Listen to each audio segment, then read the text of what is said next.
Assalamu alaikum wa rahmatullahi ta'ala barakatuh.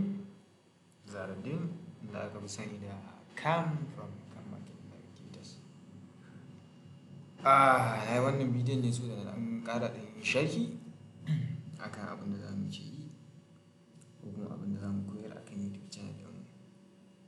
Amma na san duk wanda ya zo kan wani YouTube channel ɗin na san trading ne ya kawo shi. So kafin na shiga cikin gundarin bayanin zan fara ne da warning.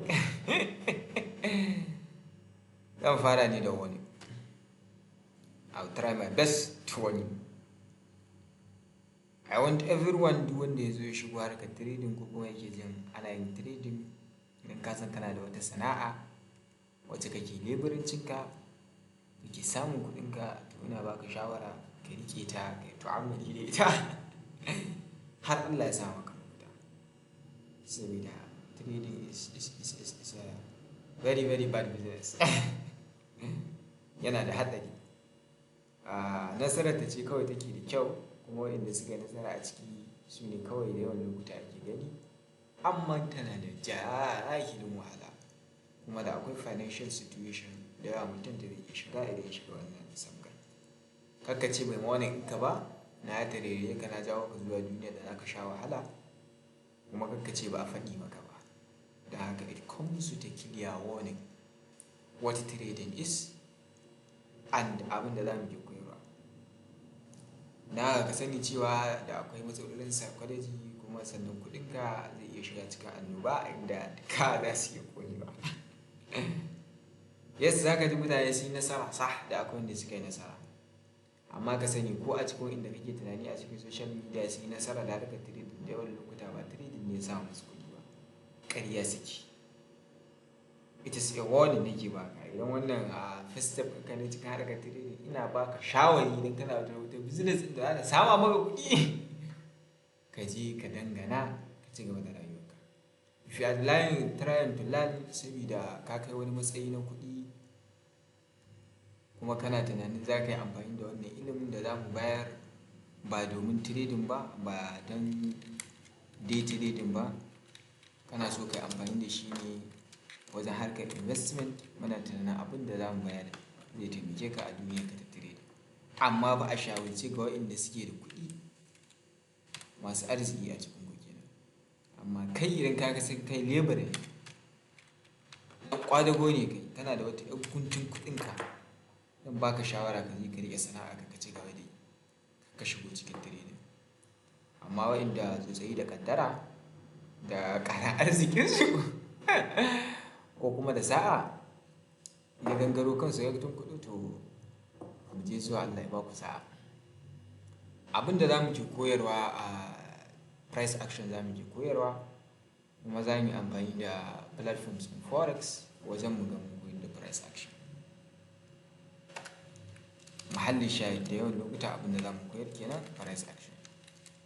Ni price action trader ne, kuma price action trader inda nake obeying ya samo asali ne daga Albrooks. A kamfaninmu da akwai mutane da yawa, kamar da akwai trader Dan Muguri, wanda ina ji a nan gaba zai ke saka muku bidiyo wanda yake magana sosai akan psychology. Dan Muguri is more of a psychology trader to be sincere. While personally ba wai ban karanta littattafan psychology bane ko ban aminta da su bane ba, I just do believe that abin da nake bukata ba zai wuce wannan ilimin Albrooks ba. Dan haka abu shi nake a ilimin Albrooks. Dan haka I will try my best to see ina koyar da ku. Na yi ƙoƙarin mu fara course ɗin ne akan Telegram channel ɗinmu, inda za mu yi 30-day course mu bayar wa mutane abin da ya sawwaƙa. Amma yayin da muka fara, yaran ma da muka samu akan Telegram channel ɗin ba sa mai da hankali in a nutshell. Kuma gaskiya mun ga ba za mu iya koyarwa a cikin wata ɗaya ba, na biyu kenan. Kuma personally ni ina jin na ɗauki kamar aƙalla 43 years now ina cikin kasuwar trading. Ina jin na yi shekara 4 zuwa 3, approximately a ce shekara 4. Trader Dan Muguri ina jin ya yi shekara 3. Dan Muguri ya yi shekara 3 gaskiya. Ya yi shekara 3 a cikin kasuwa muna fafatawa. Shekara 4 da na yi a kasuwa ni personally shekara 3-4 da na yi a kasuwa, sai a ƙarshen 2024 ɗin nan na fara samun profitability. Na shiga ɗin kasuwata da yanayi na capital, mutum ya samu dala 2 dala 3 a ƙarshen 2024 wannan. Na haka ina sa rai gaskiya da ilimin da muka tara da abubuwa 2025 personally ina tunanin zan yi ta in profitability yacce ya kamata. To me isa ba mu ƙirƙira course ɗin ba? Me isa ba mu ƙirƙira course mu yi selling ɗinsa ba ko something on that side? Me isa ba mu ƙirƙira course ba kamar yacce 'yan social media suke yi, mu yi selling ɗin course ɗin? The idea mu yi selling ɗin course ɗin ba wai bai zo bane ba, amma to be sincere and frank with you, da akwai abubuwa guda biyu. Mun tara ilimi gaskiya saboda shekara 4 da ya wuce personally ba wani abu da nake wanda harkar trading. Da haka I'm an avid reader and avid listener. Na shiga lunguna da yawa a harkar trading da ne na samu fita a harkar trading. So gaskiya na tara ilimi da yawa. I think ilimin da na tara a cikin harkar trading ya ishi ya samar da ni profitability, kuma na fara ganin alama haka. Kuma ni abin da na sani akan profitability, wato ka ainihin samun kuɗi a cikin kasuwa, mutum ya zamanto consistently profitable. Shine cewa if I am going to be consistently profitable gaskiya ban jin da akwai kuɗin da za ka iya biya na koyon da kai, to be sincere and frank. Ba na jin da akwai wani kuɗi, wata dala 300 ko dala 30 ko dala 500 ɗinka da za ka iya biya na ɓata lokaci na zo na koyon da kai. Har dai ilimin da na samu ya saka na samu consistent profitable a kasuwa.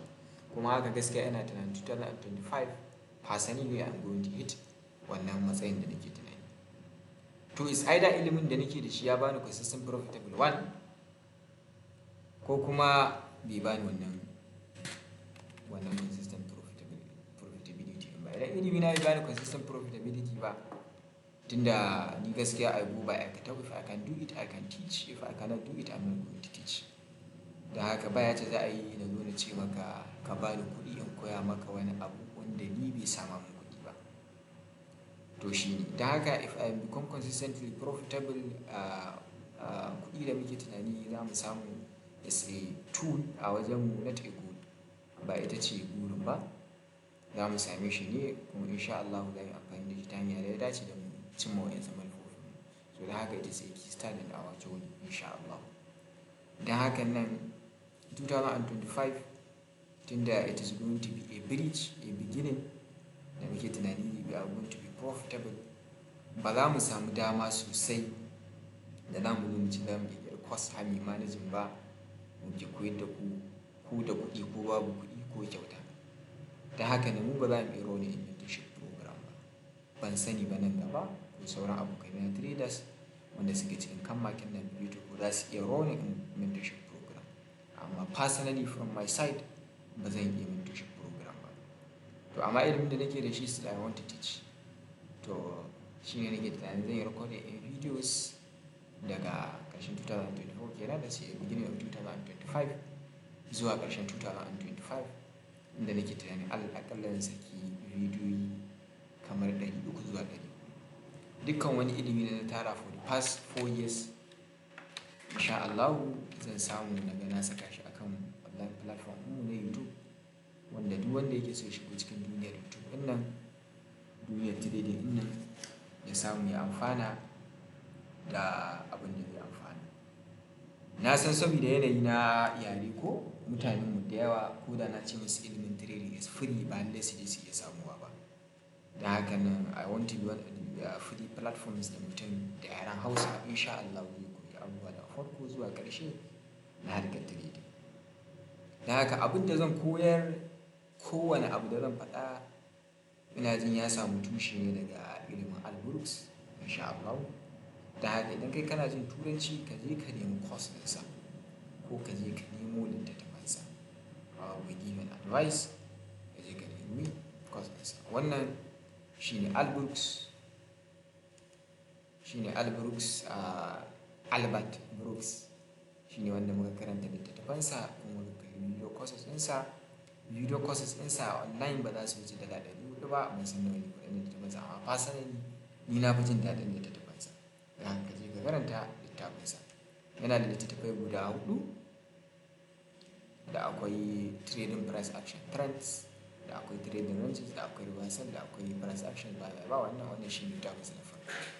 To wa'innan littattafan guda 3 su ne ko aspect of abin da na sani a kasuwa da abin da nake amfani da shi a yau da kullum.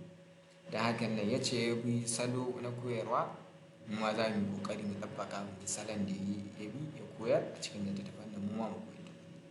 Littafinsa yana da wahalar karantawa. Ilimin Alburus yana da wahalar karantawa da wahalar nishaɗi. Da hakan nan it is going to be boring. Wata ka zai kasance abu ne ba ne ke jin daɗin videos ɗin ba. Videos ɗin are going to be long, za su kasance suna da tsayi, kuma za su kasance tun da harka ce ta ilimi ba wani daɗinsa za ka ji ba, it is going to be boring. Don haka I will try to be as detailed as possible and as slow as possible. Wancan videos ɗin minimum za su kai minti 15 zuwa awa 1 zuwa har awa kuma wasu bidiyo. Course so nake yi detail course wanda idan na watsa shi hankali na zai kwanta, kada ma mutum ya zo ya same ni akan wani social media ina za da dini ban iya kaza ko za a dini zan koyar da shi. In saka videos ina online ba ilimi daidai iyaka abin da na sani. Shi ne abin da zan yi. Da haka ni personally da yi da ɗan magoda a kamfani ba ya ba mu da wa'inda ba sa tare da wani kasuwa ba ne ba. Abin da muke tare da shi ne crypto sports. Crypto sports muke koyarwa. To amma kafin mu shiga crypto sports mun yi ta'ammuli da forex kafin Allah ya samu kai a migrating zuwa crypto sports.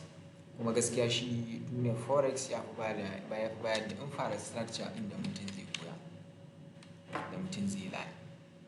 Da haka shekara ta 4 da na yi a cikin kasuwan nan ina fafutukar neman ilimi da abubuwa. Idan na tambayi kaina da lokuta idan zan fara daga farko da ilimin da na sani, ko kuma idan zan ba wani shawari ta yaya zai fara. One of the famous abin da na gane a cikin one of the best things da na gane a cikin learning duniyar trading shi ne cewa kowane fanni a rayuwa, trading ne, mu'amala ce, a ɓangaren academics ne, psychology ne, whatever it is. Har dai za ka shiga wani sabon fanni, yanayin yadda ake koya da yanayin lingua ɗinsa da yanayin wannan fannin ya bambanta da sauran fannika. Da hakan nan I will try to understand idan zan shiga kowane fili ma a nan gaba ba kaɗai duniyar trading ba, I will try to understand wane rules and regulations ne ke going through wannan, kuma ya zan yi na yi amfani da wani rules and regulations ɗin da yake faruwa a wannan fannin na ilana. So da haka gaskiya ni summary idan zan sake zuwa kasuwan nan daga farko fara farko ba abin da zan karanta directly zan durgo duniyar Alburus ne wa'inda littattafan guda 3. Na farko shine cewa wannan will be my main resources, littattafan Alburus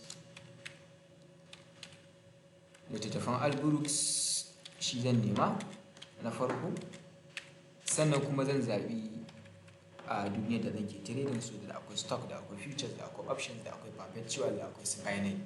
Amma I will be choosing forex dan na ilani.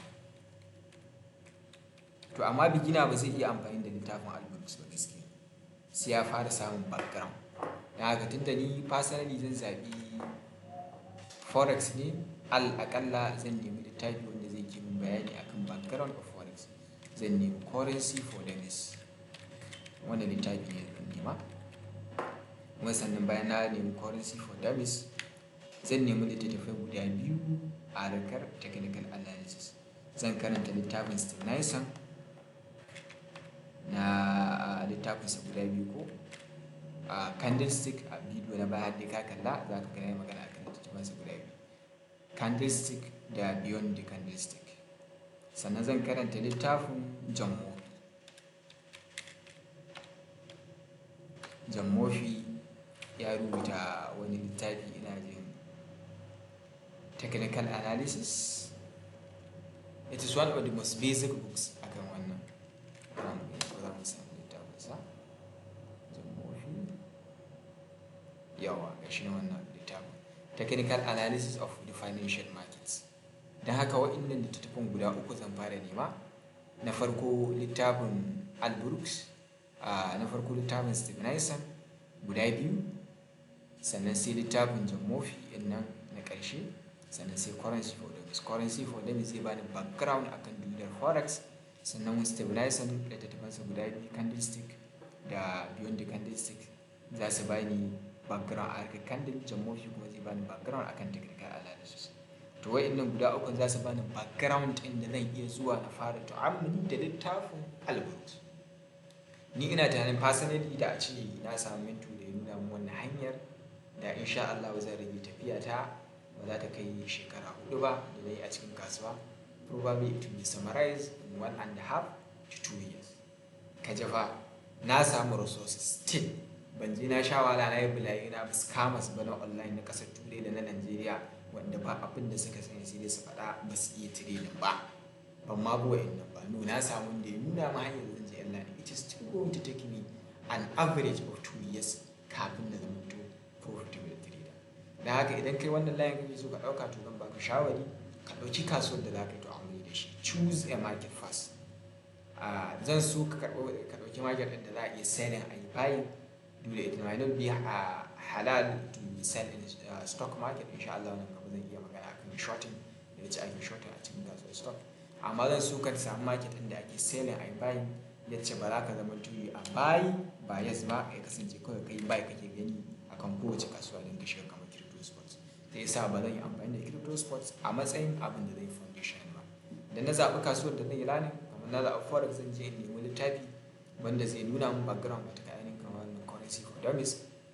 Da na nema, sannan sai na je na karanta John Murphy wanda zai bani background akan technical analysis, sai ko ne je in karanta littafin Stevenson wanda zai bani background akan candlestick. Sannan sai ƙare shekarar duka ina karanta littattafan Al Brooks. Shi ne guda uku. Yana da cost ɗinsa na gaya muku bai fi dala $400 ba. If you want, you can go and buy them. Gashi nan trading cost $399. Muna da cost ɗinsa kuma mun ɗauki cost ɗinsa. Amma personally I think that the books are far much interesting. The books are far much interesting. Da haka idan kai kuma baka da matsalar yaren turanci, wannan hanya ce da insha Allah ina sa maka rai za ka samu profitability a cikin shekara 2 al'akalla. Amma duka za ka sha shi, kada ma ka yaudari kanka. Duka za ka sa shi, asara za ka yi shi. To bayan na gama wannan kuma na samu profitability after forex market, sannan sai na tsalle da shi crypto sports market. So da ya fi zamantowa perfect ga addinin da nake yi, addinin musulunci. Da haka nan this will be the way da zan yi idan alal misali zan fara learning in trading a 2025. So duk da mu Allah ya ba mu ilimi kuma mu Hausawa ne, za mu iya kayan mu ga mu ba ku ilimin da za mu iya ba ku. Amma ka gane cewa bidiyoyin nan ba wai na kirkiri course ne da in jawo mutane su zo su watching ba, ko a zo platform ko in sai muku da wani abu. Ba da wannan na buɗe wannan platform ba. Ni yana sa rai duka wani kuɗi za ku iya bani zan iya samu a cikin kasuwa.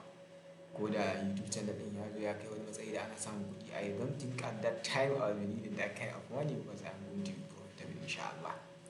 Da haka I will try my best, and knowledge ɗin nan zai kasance yana da yawa. At least minimum 300 to 500 videos, and they are going to be boring, long, and too detailed. Harka ce ta masu san ilimi. Da Allah ya sa aka samu mutum guda ɗaya a cikinku da zai kalli bidiyon da ya samu profitability, ya samu kuɗi ta hanyar halal, da haka to alhamdulillah. Shi ne. Da haka ina jin this will be it. Za mu ɗauki daki-daki da koyar da ku price action daidai iyaka ilimi na da sani, sannan kuma duka wani sai knowledge da na sani a duniyar crypto sports, forex, stock market, binary, perpetual futures, options. Zan iyaka ilimi na daga na fassara shi a cikin wannan shekara ɗayan na ba wa jama'a fi sabilillah insha Allah. Abin da nake kenan insha Allah. Da haka ba ni kaɗai ne zan ki ba da courses ɗin ba, abokin ya ɗan magwani shi ma ya gangaro ya profitability a cikin gaskiya. Da haka ina jin shi ma zai ki magana kan sakon da su Mark Douglas, su Howard da sauransu. Haka this will be it. Bisalam, sai mu haɗu